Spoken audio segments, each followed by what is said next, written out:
Well, dear students, myself Dr. Ashish Garg, Associate Professor in Chemistry, सेठ RN Ruia, government college Ramgarh, Shekhawati, district Sikar, Rajasthan. बच्चों, BSc part first में second paper कार्बनिक रसायन organic chemistry में हमने एक नया चैप्टर स्टार्ट किया है, दैट इज एल्काइंस। आप सभी बच्चे इस एल्काइंस नाम से परिचित हैं क्योंकि 11th और 12th क्लास के अंदर, स्पेशली 11th क्लास में alkane, alkene and alkynes. Alkanes में कार्बन कार्बन सिंगल बॉन्ड होता है, एल्कीन्स में कार्बन कार्बन डबल बॉन्ड होता है और एल्काइंस में कार्बन कार्बन ट्रिपल बॉन्ड होता है। हम इसका अध्ययन करते हैं। बच्चों देखिए, यहां पर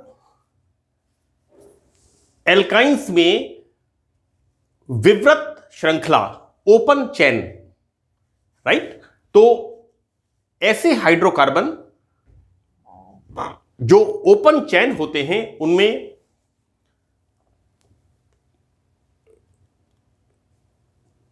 बच्चों ऐसे अनसैचुरेटेड हाइड्रोकार्बन जिनमें कार्बन कार्बन ट्रिपल बॉन्ड होता है उन्हें हम कहते हैं एल्काइंस। यानी यहां पर कार्बन कार्बन ट्रिपल बॉन्ड होना चाहिए तो हम उन्हें बोलते हैं this is acetylene. So these are the it's not in acetylene, okay, this is acetylene, correct, बिल्कुल सही नाम है। This is the name is acetylene और इसको हम बोलेंगे एथ।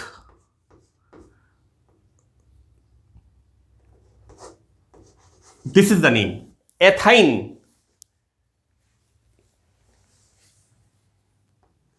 ETHA, ET से रॉन्ग नेम बेटा, नेम इज ETHA।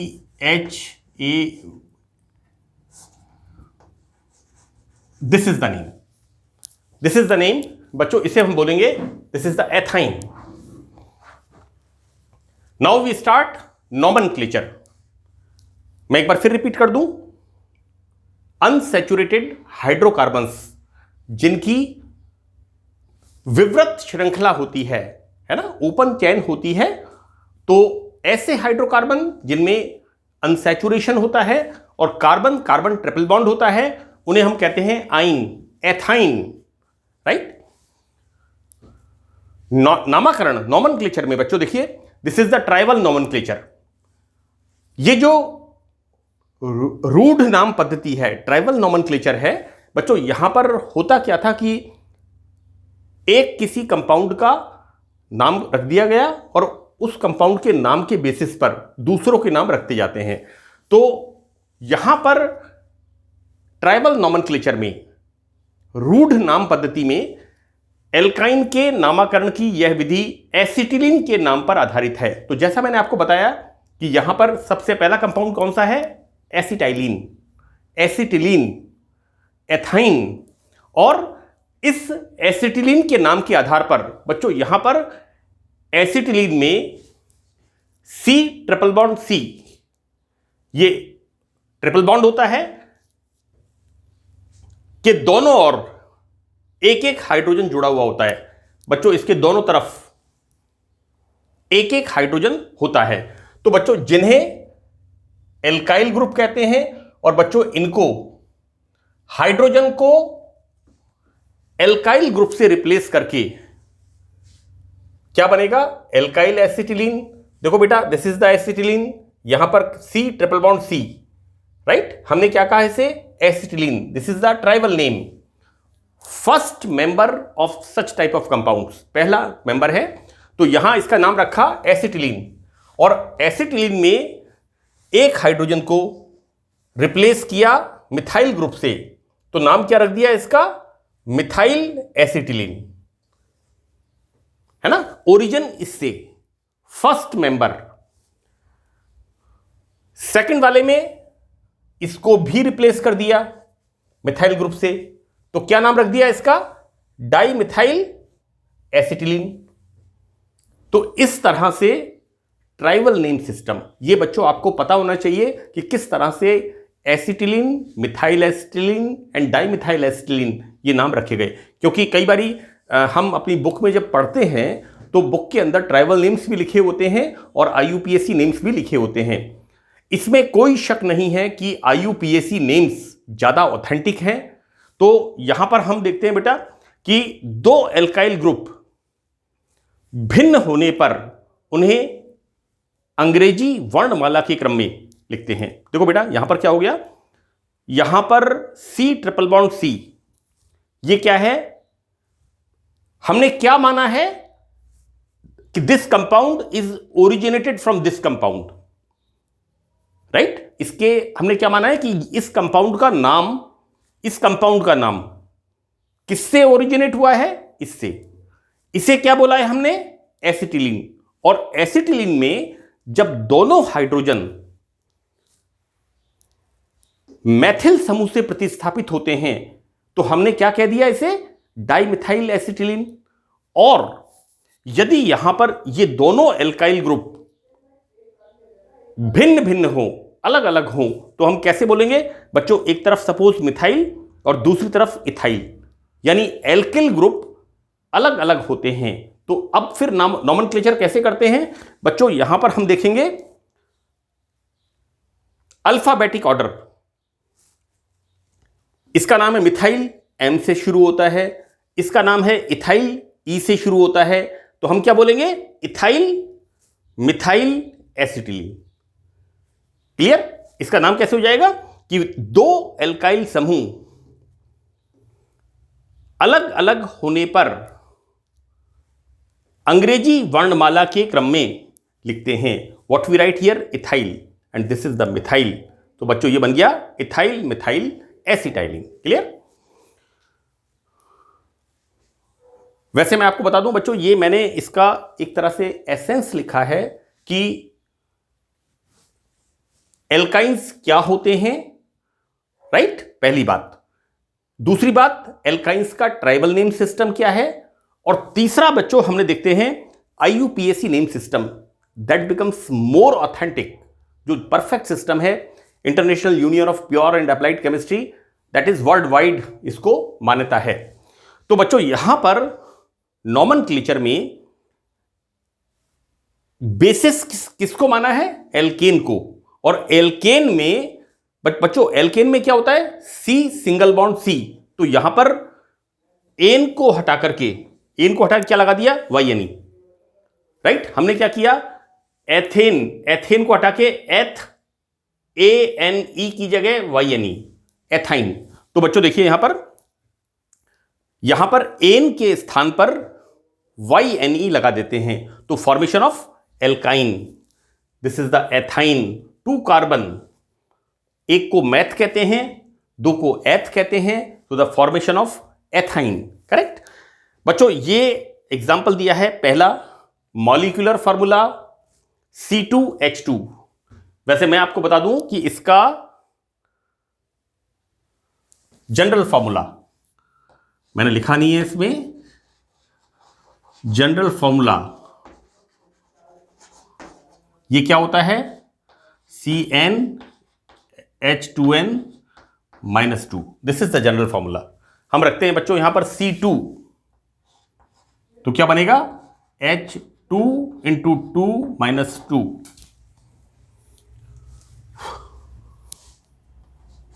राइट। तो क्या बन गया, C2H2, right. First member of this alkynes, this is the alkyne. तो formation of this C triple bond C, 2 carbon है एथ, और जैसा मैंने आपको कहा, where I right,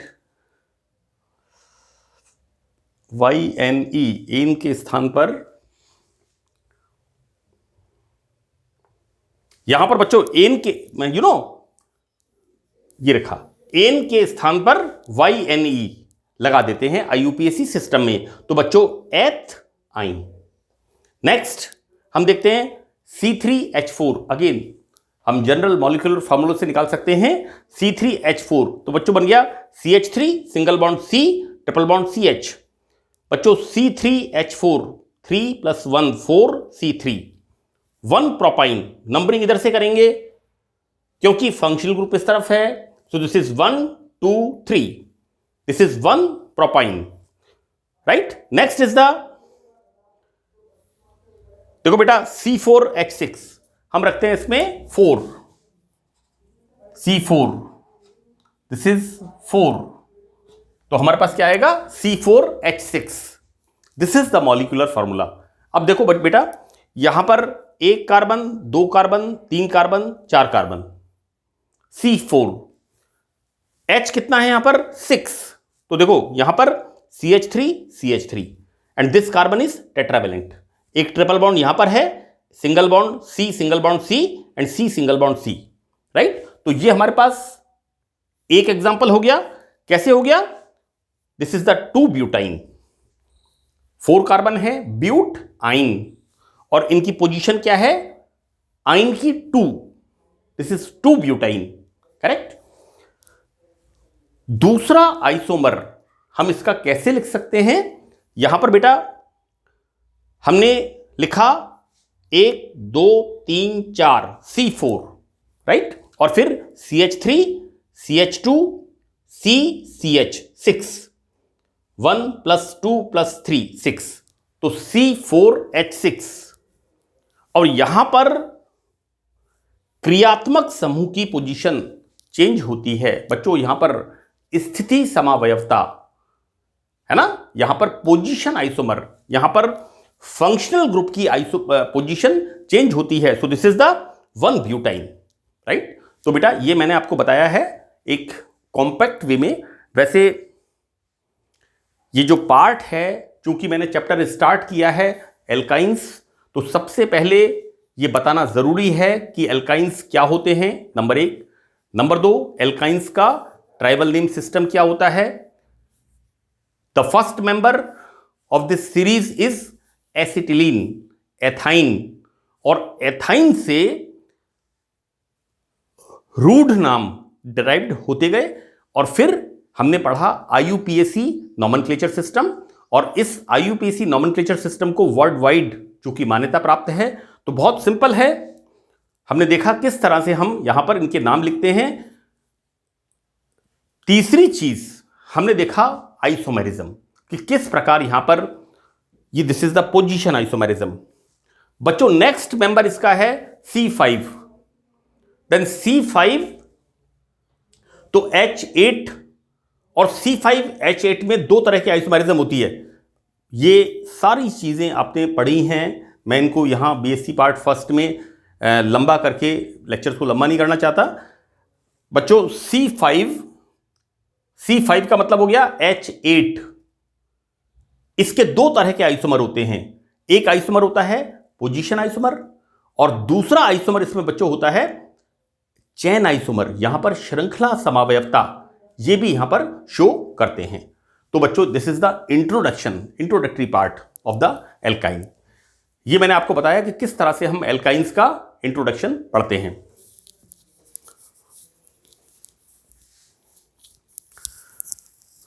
now this is again very important part, structure and bonding, right. संरचना एवं बंधन एल्काइंस में किस प्रकार से होता है, क्योंकि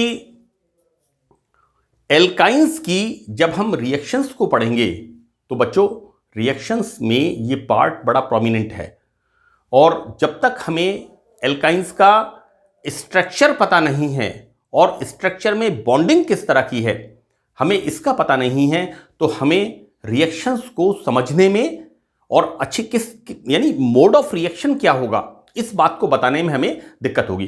तो देखिए बच्चों यहां पर एल्काइंस में कार्बन कार्बन ट्रिपल बॉन्ड होता है, ये मैंने यहां भी बताया था कि एल्काइंस में कार्बन कार्बन ट्रिपल बॉन्ड होता है। तो बच्चों देखिए यहां क्या होता है, मैं एक बार इसको बता दूं यहां पर किस तरह से HC, this is pi bond, ये इसमें होता है sigma bond, and this is a pi bond, this is sigma bond and this is sigma bond, right. बेटा ये बीच वाला ये है sigma bond, carbon carbon sigma bond. तो बच्चों देखिए इस ट्रिपल बॉन्ड में एक sigma, this is the sigma, और 2 पाई बॉन्ड्स होते हैं ऊपर और नीचे। अतः प्रत्येक कार्बन sp संकरित अवस्था में, मैंने इसको एक्सप्लेन किया है कि किस तरह से C ट्रिपल बॉन्ड C अगर होता है तो mode of hybridization sp, right. तो यहां पर कौन सा हाइब्रिडाइजेशन हो रहा है? sp संकरण हाइब्रिडाइजेशन। बच्चों यहां पर प्रत्येक कार्बन पर 2 p कक्षक C, px and py। देखो बेटा कार्बन का एटॉमिक नंबर 12 हो गया मैग्नीशियम का, है ना। कार्बन का atomic number 6, H, He, Li, B, boron 5, गलत निकल गया मुंह से। तो बेटा कार्बन का atomic number 5। How we write the electronic configuration? 1s2, 2s2, 2p2, right. This is the carbon. बच्चों Gs is the ground state, so that 2s2 and 2p2, clear. जब कार्बन में हाइब्रिडाइजेशन होता है कौन सा वाला? sp, तो क्या होता है यहां पर? Carbon in the excited state 1 electron from 2s orbital moves to 2pz orbital. This is the 2pz orbital, right. Hybridization कौन सा है यहां पर? sp संकरण। देखो बेटा एक s और एक p, तो जितने कक्षक संकरण में भाग लेते हैं उतने ही नए कक्षक बनते हैं। बच्चों 1s orbital, 1p orbital take part in the hybridization, so that formation of 2 sp hybridized orbital. देखो बेटा ये 1 2, एक कार्बन के लिए कितने हैं? एक ये वाला है और दूसरा ये वाला है, राइट। यहां पर कितने बनते हैं प्रत्येक कार्बन के? प्रत्येक कार्बन के लिए 2, राइट। अब देखो बेटा यहां पर एक इलेक्ट्रॉन इसमें, एक इलेक्ट्रॉन इसमें, तो एक इलेक्ट्रॉन तो इसका बनाता है sp संकरित कक्षक का हाइड्रोजन के साथ सिग्मा बॉन्ड, और दूसरा बनाता है दूसरे कार्बन के साथ सिग्मा बॉन्ड। इस तरह से बच्चों हम देखते हैं sp हाइब्रिडाइजेशन, रेखीय संरचना, bond angle 180 degree centigrade, sorry it's not centigrade, it's 180, bond angle is 180 degree, okay. तो देखो बेटा यहां पर क्या हो रहा है कि एल्काइन में, देखो बेटा ये जो है ना, इसको ऐसे लिखना चाहिए हमें, we write this is the py, okay. Now this is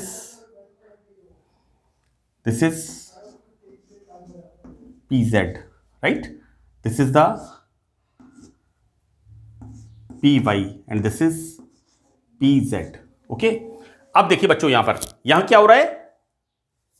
यहां पर like this and like this, यहां पर क्या हो रहा है? जो परपेंडिकुलर ऑर्बिटल्स हैं, ये ऑर्बिटल्स दोनों कार्बन के, they made py pi bond, this is the pi bond. इसी तरह से 2 कार्बन के यहां पर these orbital forms pi bond, right. यहां पर किस तरह से? This is the sigma bond and these are the pi bonds, ऊपर नीचे। इस तरह से हम यहां पर कार्बन ट्रिपल बॉन्ड कार्बन को दिखाते हैं। अब देखिए बच्चों एक इंपॉर्टेंट चीज क्या है कि एल्काइंस में C triple bond C bond distance कितना है? 1.20 angstrom. This is the bond distance C triple bond C, correct. जबकि एल्कीन में कितना होता है बच्चों? एल्कीन का मतलब C double bond C 1.34 angstrom, और एल्केन्स में C single bond C, this bond distance is 1.54 angstrom, right. देखो बेटा क्या है कि यहां पर क्या देखते हैं हम कि bond length C triple bond C में सबसे कम है, C डबल बॉन्ड C में उससे ज्यादा है, और C सिंगल बॉन्ड C में उससे भी ज्यादा है। तो बेटा इसका कारण यह होता है कि एल्कीन एंड एल्काइन में संकरण का प्रकार है। तो बच्चों संकरण का प्रकार एल्केन में क्या होता है, sp3, और sp3 में s कैरेक्टर कितने हैं, 25%, राइट। तो यहां पर बॉन्ड लेंथ ज्यादा है। जबकि एल्केन में sp2 हाइब्रिडाइजेशन, बच्चों s कैरेक्टर कितने हैं, 1/3, 33.3%। जबकि यहां पर हम देखें sp संकरण में, जो कि एल्काइन में मिलता है, बच्चों इसके अंदर s कैरेक्टर कितने हैं, 50-50, 50s एंड 50p, राइट। तो हम देखते क्या है बच्चों, जैसे जैसे s लक्षण अधिक होता जाता है तो नाभि के पास अधिक होगा, और यहां पर बच्चों बॉन्ड लेंथ भी कम होती जाती है। तो बच्चों हमने देखा कि किस तरह से एसिटिलीन में C++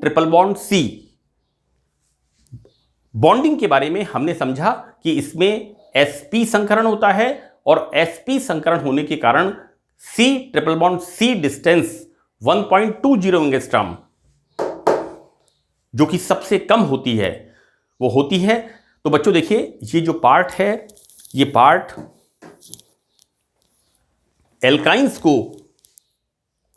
समझने के लिए बहुत जरूरी है, क्योंकि फर्स्ट पार्ट है कि एल्काइन में बॉन्डिंग किस तरह से होती है, दूसरा पार्ट है, फर्स्ट पार्ट में ही बताया मैंने किस तरह से यहां पर ट्रिपल बॉन्ड होता है, फिर इसका नॉमेनक्लेचर क्या है, this is the tribal name nomenclature system, this is the IUPAC nomenclature system, और उसके बाद हमने यहां पर C++C का स्ट्रक्चर देखा, और स्ट्रक्चर में साथ साथ हमने बॉन्डिंग को भी देखा, राइट।